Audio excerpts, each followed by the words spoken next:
아닙니다. 마지막까지 아닙니다. 아닙니까? 아줌마 수사관이 너 아직도 아니야? 책상에 있는 서류로 갑자기 들고 와서 서류도 뭉치로 내 머리도 팍 때리는 거예요.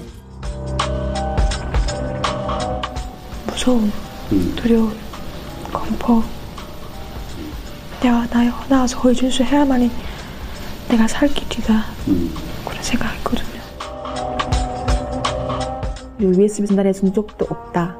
얘기했거든요. 내가 사실대로 얘기했는데 이렇게 얘기하게 되면 우리가 도와줄 수 없다. 참 오랜 동안 거의 8개월 가까이 정말 많은 분들이 옆에서 도와주셨습니다. 정말 증거를 찾으려 중국도 3번, 4번 갔다 오시고 많은 분들이 도와주셨기에 제가 이렇게 나올 수가 있었습니다. 네. 다큐멘터리 영화 자백의 한 부분을 들으셨습니다. 이 자백이라는 영화의 소재였죠. 서울시 공무원 간첩 증거 조작 사건에 대해서 최근에 검찰 과거사위원회가 검찰총장의 직접적인 사과를 권고했습니다. 그리고 피해자인 유우성 씨가 수사를 맡았던 국정원 수사관 그리고 검사를 지난주에 고소했는데 유우성 씨와 함께 자세한 이야기 좀 나눠보겠습니다. 어서 오세요. 예, 안녕하세요. 유우성입니다. 예, 저 자백 영화가 나올 때가 언제였었죠? 2016년 한 2년 정도 전인 것 같습니다. 아, 그렇군요. 예. 횟수로는 3년 정도가 됐고요. 됐고요. 그렇습니다. 그 사건 당시의 수사관 그리고 공판검사 국정원을 고소하셨어요, 이번에. 예, 얼마 전에 고소했습니다. 예, 고소 이유부터 먼저 좀 듣겠습니다. 아, 예, 그 수사관들로부터 폭행, 해유, 협박 받았던 부분들이 이번에 과거사위 조사를 통해서 네. 그 밝혀진 부분이고요. 또한 검사도 사실은 이런 부분에 대해서 알고 있으면서도 불구하고 묵인하고 사실은 저희들은 조작을 같이 했다고 봅니다. 네. 그래서 다 고발하게 된 겁니다. 예. 서울시 공무원인 유우성 씨가 갑자기 감첩 혐의를 받은 거 아니겠어요? 예, 맞습니다. 그때 당시. 이번에 보니까 고소 대상에 북한 이탈 주민 한 명도 포함되어 있던데. 아, 예. 그게 어떻게 됐냐면요. 그 재판에 사실은 그 동생은 구금된 상태에서 폭행, 해유, 협박 받아서 진술을 받아냈고, 예. 동생 이외에 이제 일부 북한 이탈 주민들에게 돈을 줘서 해유를 해가지고 재판 나오기 하루 전에 돈을 800만 원 준다거나 또는 네. 돈을 줘서 그 돈을 받고 그 거짓 진술했던 부분도 있었거든요. 그런 부분도 이번에 밝혀낸 부분이 있어서 예. 예, 이번에 다 고발하게 된 겁니다. 예. 앞서서 나왔던 그 여자분의 목소리가 바로 동생인 예, 동생 유가려 목소리입니다. 예. 방금 말씀하신 것처럼 검찰 과거사위원회 재조사 결과 이것이 나오고 나서 이제 이런 것들이 더욱더 이제 확산되고 있는 상황인데. 예. 검찰총장의 진정성 있는 사과를 과거사위원회가 이제 권고를 한 상태예요, 지금. 예, 맞습니다. 예. 근데 물론 검찰총장도 그럴 수 있겠습니다만 핵심은 이 조작에 가담했던 검사들이 해야 하는 게 아닌가 싶기도 하고요. 예. 저희들도 사실은 이번 과거사위 조사 결과에 검찰총장 이제 사과가 권고되어 있잖아요. 예. 그래서 사실은 저희 가족으로서는 굉장히 큰 위안이 되지만, 네. 사과를 받는다고 해도 사실은 잘못은 그 전 검찰에서 저질렀고, 그 담당 검사들은 지금 현직에 있거나 아니게 되면 아주 좋은 높은 변호사로 지금 일하고 있거든요. 그런 부분에 있어서 참 너무 안타깝고 그래서 고발하게 됐고 더 투명한 그 강압적 조사를 하셔라도 이 진실을 더 밝히고 처벌까지 가야 된다고 생각합니다. 네. 그러니까 이번 사건을 보고 있으면 이 서울시 공무원 그 간첩 조작 사건이라고 우리가 흔히들 이제 부르곤 있는데 예. 이것이 국정원에 의해서 자행된 것이고 예. 근데 이제 그것을 이제 국정원의 조사 결과에 대해서 검찰이 동의해 준 부분이라든가 묵인해 준 부분이 있다고 지금 나온 거 아니겠습니까? 예. 조사 결과에 그렇게 나와 있습니다. 그러니까 거기서 이제 두 가지의 지금 다른 얘기가 나오는 게 애초에 국정원 적폐청산 TF라는 곳에서 이 사건을 다시 나중에 들여보다 본 거 아니에요? 예. 그럼 그때와 이번에 그 검찰 과거사 조사위의 결과와 좀 더 들어간 부분이 있다면서요? 예. 사실은 TF 조사에서 상당히 저희들 알고 있는 것보다 뭐 어떻게 더 뒤떨어진 결과가 나와서 굉장히 많이 실망을 했습니다. 처음에는 엄청 저희들이 기대를 많이 가졌는데요. 네. 그런데 그렇게 발표가 나오는 시점에 국정원 내부 고발자 분이 나오셔서 네. 그 편지를 써서 이제 검찰과 저희 변호인단에다 편지를 보냈거든요. 그 편지 안에는 그 상당히 그때 시기에 조작하고 무엇을 했는지 내용이 밝혀짐으로써 네. 그 내용을 기초해서 결국에는 검찰에서 다시 조사가 지금 진행되면서 기소까지 간 부분이 있는 것 같더라고요. 예. 거기에 바탕으로 해서 이번 과거조사위에서는 그 이제 국정원 안에서 이제 동생이 구금돼 있을 때 폭행하고 그리고 뭐 이제 폭언과 해유했던 부분 네. 이런 부분들이 이제 불법적인 부분들을 실질로 확인 단계까지 이뤘고요. 그리고 이제 일부 탈북자들이 이제 돈을 받고 회유를 어떻게 받았고, 네. 그 이제 거짓 진술이 어떻게 이루어진 부분하고 불법적인 부분들을 의혹만 가지고 있던 부분들을 네. 사실 조목조목 다 확인하고 밝혀낸 부분이 좀 많이 있습니다. 이번 과거사에서 예. 그 부분인 것 같아요. 내가 간첩으로 오해를 받았고 이것 때문에 이제 나라에서 커다랗게 나에게 이제 간첩 혐의를 씌운 거 아니겠습니까? 예, 맞습니다. 그리고 이것을 나는 그것이 아니다라고 계속 요구를 했고 그것을 법정에서 무죄로는 인정을 받았어요. 예. 하지만 나를 어떻게 간첩으로 몰아갔는지 여기에 대한 조사들은 그 무죄 상황에서는 제대로 밝힐 수가 없는 거 아니겠습니까? 예, 그 가정들이 무슨 불법들이 이루어졌던 것든지 그런 우리가 의혹 제기를 했던 부분을 이번에 많이 밝혀졌거든요. 예. 맞다. 이런 부분이 있었다. 뭐 이런 식으로. 예. 그러니까 이번에 그 과거사위원회 발표를 보니까 검사들이 조작된 부분을 알고 있음에도 불구하고 이걸 검증하지 않았다. 이런 결과인 것 같아요. 예. 사실은 상당한 부분들이 과거사위에서 많이 밝혔는데요. 예. 과거사위에서는 그 뭐 강압적인 수사라든가 압수수색이랑 이런 권한이 없어요. 예. 제공되는 자료와 그 참고인 조사하는 방식으로 사실은 지금 이렇게 많은 부분을 밝혀냈거든요. 정확한지는 모르겠지만 뭐 이제 그 사건에 직접 감당했던 검사나 이런 부분 사람들도 참고인 조사도 아마 이루 못 진 걸로 알고 있는데 그런 부분이 상당히 어려운 것 같더라고요.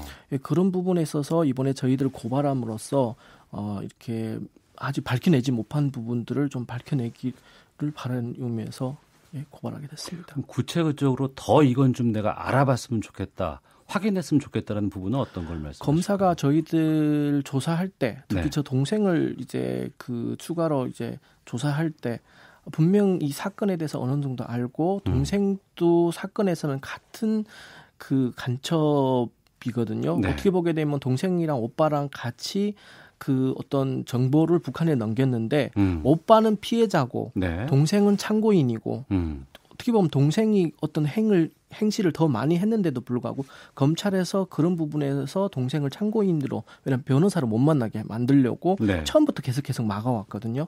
그리고 조사 과정에서 동생이 검사를 만나서 검찰에게 사실을 다 얘기했어요. 조작됐고 억울하다. 오빠는 간첩이 아니고 북한이 간 적도 없다. 그러나 검찰이 그런 얘기를 들었을 때 이런 부분에 대해서 다시 조사를 하고 더 경청을 했어야 되는데 오히려 동생 보고 이렇게 말하면 도와줄 수 없다. 오빠나 너나 살려면 그렇게 말하면 안 된다. 이런 부분들이 아직도 직접 만나서 물어봐야 되는데 그런 부분이 이루어지지 않은 걸로 알고 있습니다. 네, 청취자께서도 지금 의견 보내주고 계시는데 8672번님 해방 이후부터 시작된 간첩 조작이 21세기 대명 천지에서 아직도 자행되고 있었다니 참으로 그 뿌리가 깊고도 단단한 모양입니다. K72649581님 담당 검사와 국정원 직원 처벌하고 활동 정지해야 합니다라고 의견 주셨는데 검사는 지금 다른 쪽에서 활동을 계속하고 있다는 거 지금 검사, 보고 계신 거죠? 사건을 담당했던 이시원 검사라는 분은 지금 굉장히 큰 로펌에서 변호사를 활동하고 있고 또 한 분은 그 문 검사님은 지금 현직에서 검사를 하고 있는 걸로 알고 있습니다. 그렇군요. 처음에 간첩 혐의가 있고 나서부터 우선 무죄를 밝히기 위해서 이제 뭐 법원을 가야 될 거 아니겠습니까? 예, 맞습니다. 변호인단 여러분들께서 도와주신 것으로 알고 있어요. 예, 변호사님들이 정말 고생 많았습니다. 거의 6년이란 시간을 저와 가족처럼 뭐 슬플 때나 기쁠 때나 같이 했거든요. 네. 그 변호사님들 계셨기에 또 제가 또 이 자리에 또 있을 수 있고 또 진실을 또 계속 밝히기 위해서 지금도 계속 끝없이 노력하고 있습니다. 네. 그 국정원 안에서 폭행, 폭언, 회유당했던 동생분은 지금 어떻게 지내고 계세요? 지금 중국에 있고요. 예. 중국에 있는 그 자그마한 회사에서 일을 하고 있습니다. 글쎄요. 2013년에 이게 일어난 일인데, 예. 2013년에 그 간첩 조작 사건이 일어난 겁니다. 퓨어 뭐 하시는 분께서 국정원이 왜 그런 조작을 일삼고 행했을까요?라고 질문을 주셨는데 저도 이제 그 부분인 거예요. 증거 조작까지 하면서 간첩 사건으로 국정원이 얻고자 했던 것은 당시에 무엇이라고 판단하세요? 2012년에 네. 그 선거가 있었어요. 대선 선거. 예. 박근혜 그 대선 선거가 있었고 그때 당시에 2012년 12월 말에 국정원이 댓글 조작으로 언론으로 대대적으로 그때 좀 어려움에 처했던 시기였거든요. 저는 2013년 1월 10일에 체포가 됐고요. 예. 1월 21일에 대대적으로 언론에서 서울시에 근무하던 특히 박원순 밑에서 근무하던 그 공무원이 예. 탈북조 1호가 알고 봤더니 간첩이었다. 그 간첩이 탈북자 자료를 2만 명의 자료를 북한에 보냈다. 예. 동아일보 일면에 나온 내용입니다.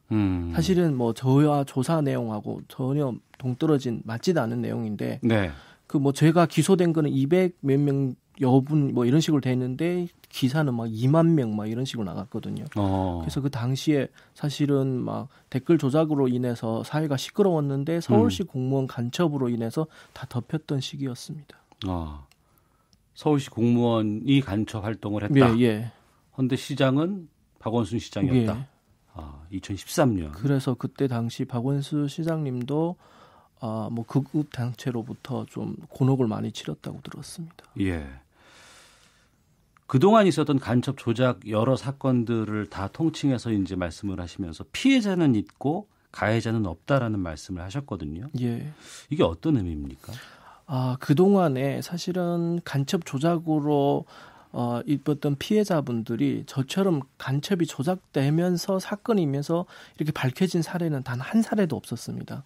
다들 징역 살고 아니면 뭐 이제 징역 살고 30년 막 20년씩 살고 나와서 나중에 그 조작이 밝혀졌고 네. 또는 뭐 돌아가신 분들이 대부분인데 그 간첩을 조작했던 그 가해자들을 찾아냈고 처벌한 사례가 없었고요. 설마 어렵게 그 가해자를 찾아냈다고 해도 뭐 상급이 시켜서 하급에서 진행한 거다. 자기네는 모른다. 또는 상급에서는 자기네 사인만 했지. 자기네는 밑에 있는 직원들이 승진하려고 그냥 한 걸 자체를 몰랐다. 네. 실제로 간첩을 조작했고 가담했던 사람들 지금 현직의 국회의원이라든가 또 높은 지책에서 지금도 활동하고 있거든요. 그래서 제 얘기가 아니라 제가 이번 사건을 당하면서 많은 피해자분들이 저한테 연락이 왔어요. 왜냐하면 네. 제가 언론이 노출 많이 되니까 하나같이 울먹이면서 얘기를 하거든요. 꼭 이런 제도가 마련하는데 힘쓰자고 같이 해보자고. 참 그 자백 영화도 보면 엔드 장면에 보게 되면 진짜 100여 명의 피해자분들이 대한 그 자료가 나오거든요. 스크롤이 쭉 올라가죠. 스크롤이 올라갈 때. 그래서 사실은 저도 너무 힘들거든요. 계속 언론에 노출되고 그로 인해서 사실 취직도 힘들고 또 저도 가족들도 있는데 그러나 정말 이번 기회가 아니게 되면 강력한 처벌과 또 제도 마련이 안 되면 앞으로도 간첩 조작이 안 일어난다는 보장이 없습니다. 언론에서는 간간히 이 부분을 다루긴 했지만 이것의 끝을 우리가 본 적은 한 번도 없었던 것 같습니다. 이번 법정 싸움 이어가는 심경 또 앞으로 계획 끝으로 말씀해 주시죠. 사실은 너무 오랜 기간 동안 지치고 힘들었지만 저희 변호인단 청락봉 변호사님, 장경옥 변호사님, 양승봉 변호사님, 김용민 변호사님, 김진영 변호사님, 그리고 김유정 변호사님 정말 고맙다고 이 자리 빌어서 말씀드리고 싶고요. 그리고 앞으로도 제가 할 수 있는 한 끝까지 제도 마련에 힘쓰겠습니다. 알겠습니다. 결과 나올 때까지 저희들 좀 계속 좀 지켜보도록 하겠습니다. 예, 감사합니다. 자, 서울시 공무원 간첩 조작 사건의 피해자 유성 씨와 함께했습니다. 말씀 고맙습니다. 예, 감사합니다.